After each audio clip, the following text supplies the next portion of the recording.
Well, David Benjamin, thanks for joining us about this story on the whole idea of apartheid. You're an attorney in specialist in international law. Tell us, and you're also from South Africa. Tell us what apartheid was like in South Africa.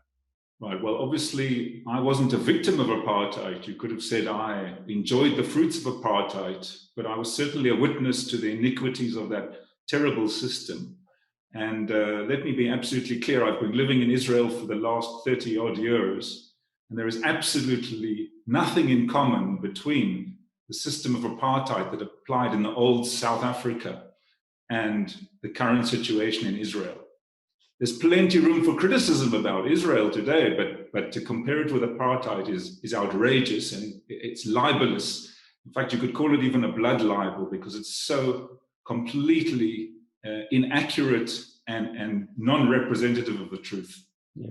A well-known NGO just came out with a report about accusing Israel of being apartheid. What's your reaction to that report?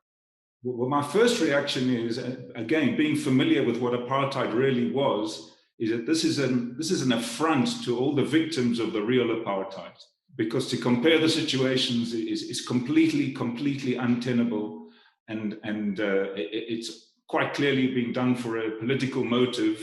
But that whatever one might think of the motive, which B'Tselem makes very clear, which is ending what they call the occupation or the Israeli military presence in the territories, that doesn't justify anything, and it certainly doesn't justify a blood libel and an outrageous comparison to the iniquitous system of apartheid. So I would say, first of all, it's an absolute insult to those who did suffer under apartheid.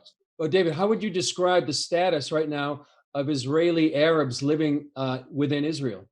Well, first of all, Israeli Arabs have full equality under the law in Israel. In fact, there is only one aspect in which even B'Tselem has to acknowledge there might be a question. And to me, it's not a question. And that is the definition of the state of Israel as a Jewish state, and the fact that it prioritizes immigration of Jews to Israel over immigration of other nationalities. Now, one has to remember that the Jewish state, its whole raison d'etre, the reason it exists, the reason the international community supported the establishment of Israel, was to solve what was then called, and sorry for the term, but it was called the Jewish problem.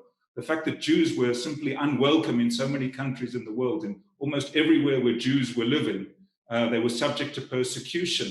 And of course, they suffered the worst crime against humanity ever perpetrated in the history of the world, which was the Holocaust. And it was thought that the solution to that is to have a Jewish homeland where Jews can go.